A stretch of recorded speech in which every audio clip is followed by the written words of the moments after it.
आज भी मैं पछता रहा हूँ कि हमारे पिताजी की अगर मैं पद पे चलता, ध्रुपद गायन अगर होता मेरे पास, तो आज मैं पता नहीं कहाँ होता, तो उसका तो अनुमान नहीं लगा सकता मैं। लेकिन मैं ये जरूर कह सकता हूँ कि मैं अपने पिताजी को फॉलो कर देता तो अपने पिताजी की एक रस्म पे जाता। लेकिन कुल मिलाकर के हम फिर भी ये कह सकते हैं कि मैं शास्त्रीय संगीत ही हमारे यहाँ पे क्लासिकल चाहे जितना आता है हम सीखते हैं। अब हम ये लगाना चाहते हैं कि बहुत सारे विद्यार्थी हैं हमारे पास जो संगीत सीख तो रहे हैं, लेकिन उस संगीत के अंदर रुचि नहीं ले पाते,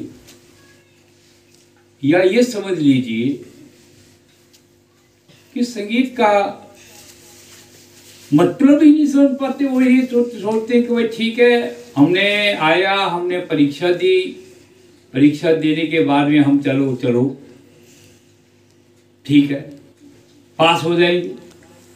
लेकिन आप ये मत सोचो, सबसे पहले तो आप ये सोचो कि हमने अपने जीवन में अगर संगीत सीखना है तो तरीके से सीखना है, और हर एक विद्यार्थी को गाली भी पड़ती है, यहाँ पे डांट भी लगती है। उनके बहुत सारे अभी प्रश्न सुनेंगे उनके बच्चों के, अगर कोई करना चाहेगा तो। लेकिन मैं ये जरूर कहता हूँ कि मेरा भी ज्ञान बढ़ता है आपको जब मैं जवाब देता हूँ। लोग कहते हैं गुरु सिखाता है, लेकिन मैं कहता हूँ नहीं, गुरु नहीं सिखाता, शिष्य सिखाता है। क्योंकि एक शिष्य के अंदर क्षमता होती है प्रश्न करने की, और गुरु के अंदर तो वैसे भी क्षमता होती है कि जवाब देने की। प्रयास करूंगा कि आप लोगों का मैं जवाब दे सकूं। तो अगर कोई भी अगर मेरे से कोई पूछना चाहता है तो आप वो पूछ सकता है, और उसके बारे में कुछ चर्चाएं चलती रहेंगी बीच बीच में, कैसे कैसे क्या कुछ है। आप में से कोई अगर पूछना चाहता है तो आप बताइए। हाँ जी। सबको मेरा प्रणाम, गुरु जी को मेरा प्रणाम।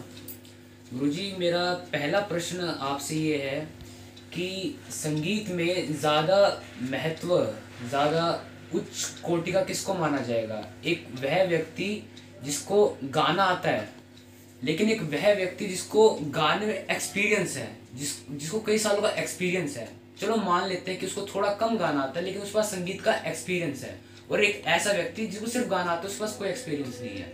तो इन दोनों व्यक्तियों में से ज्यादा महान, ज्यादा अच्छा किसको माना जाएगा? देखिए, सबसे पहले तो आपका जो प्रश्न है वो शास्त्रीय संगीत के अंतर्गत है या सुगम संगीत के अंतर्गत है, मेरे को स्पष्ट नहीं हो रहा। ये शास्त्रीय संगीत के अंतर्गत है। देखिए, सबसे पहले पुराने जमाने में कोई डिग्रियां नहीं हुआ करती थी।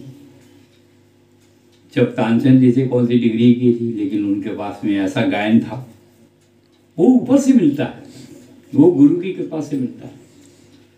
हालांकि तानसेन जी को दुनिया जानती है, लेकिन उनके गुरु जी को कोई नहीं जानता, ठीक है, हरिदास जी को। लेकिन ये जो गायन है हम लोगों को एक रियाज से मिलता है, ना कि सुर से गाने से।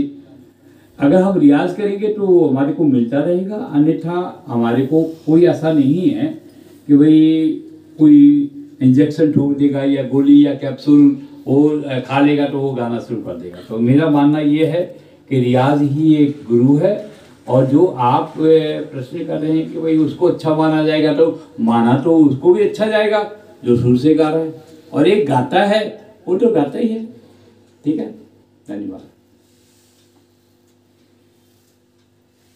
हाँ जी, और कोई?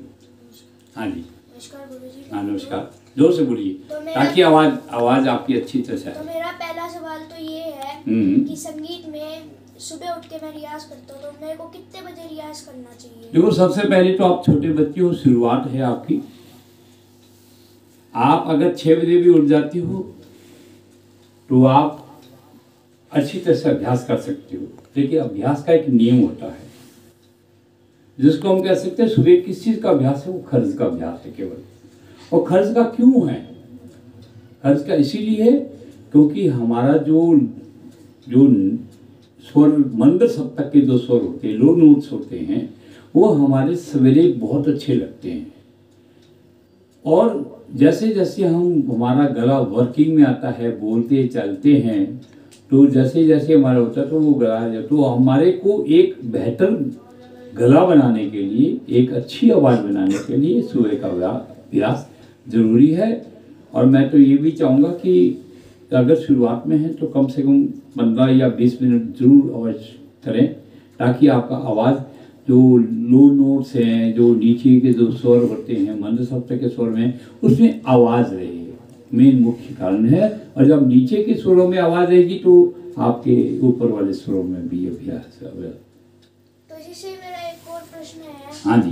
कि खरज के अभ्यास में किन किन चीज़ों का हमें विशेष ध्यान रखना? मुख्य तौर पे खर्च का अभ्यास जो होता है वो बेटा इसीलिए होता है कि हम लोग जब खर्च का अभ्यास करते हैं तो इस उद्देश्य से करते हैं कि भाई हम सवेरे उठ करके एक जो हमारा सवेरे राग भैरव होता है ना, उसका ही हम अभ्यास करते हैं।